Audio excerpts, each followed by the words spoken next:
मनीष जीवन बंचिब केमिथि केउ नियम को आधार करी जीवन बंचिबा उचित। आमे अनेक समय रे अनेक किछि भूलभाल काम करिथाउ। जीवन रे प्रकृति रे गोटे नीति रहिबा दरकार। से नीति केमिथि हेबा उचित आसंतु ए प्रसंग रे सुनिबा सुंदर कथाटिए। जने बाटोई बहु दूर पथ पादरे चली चली जाउथिले। मध्याह्न समय रे बहुत खरा हेबारु से गोटे गछ मूले बसी क्लांति मेंटाइले। एही समय से देखिले जने परिणत बयसर लोक से खरारे किछि काम करूछंती।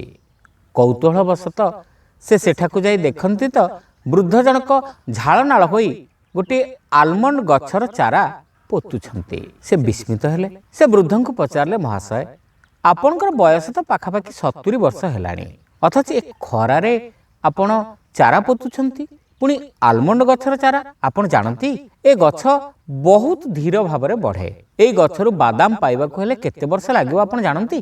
वृद्ध कहिले, आपण को आलमंड बादाम भल लगे? यात्री कहिले, बहुत भल लगे। एहार स्वाद केवल भल नुहे, एहा पुष्टिकर मध्य। तबे तुम प्रश्नटा कौन मु बुझिछि, तार उत्तर सुन। मु मो जीवन को दुईटी नियम आधार रे बंची आसीछि। ताहा हेला मु एमिति काम करिबी जहा मते केबे भी मरिबाकू देब नाही। पुणी ताकू एमिति भावरे करिबी लागिबो सते जेमती आजी हेउछि मोर शेष दिन। आलमंड गछ लगाइबार कारण हेला एहा जुग जुग धरी फल देव एवं एहाकू खाउथिबा लोके सदा सर्वदा कहूथिबे जे जणे बुढ़ा थिला ए गछ लगेइथिला, तेणु ए गछटी मते केबे हेले मरिबाकू देब नाही। लोकंक मुखरे मु सबुबेले बंची रहिबी। किंतु जदि गछटी लगेइबा कथा तेबे विलंब करिबी काहेकि?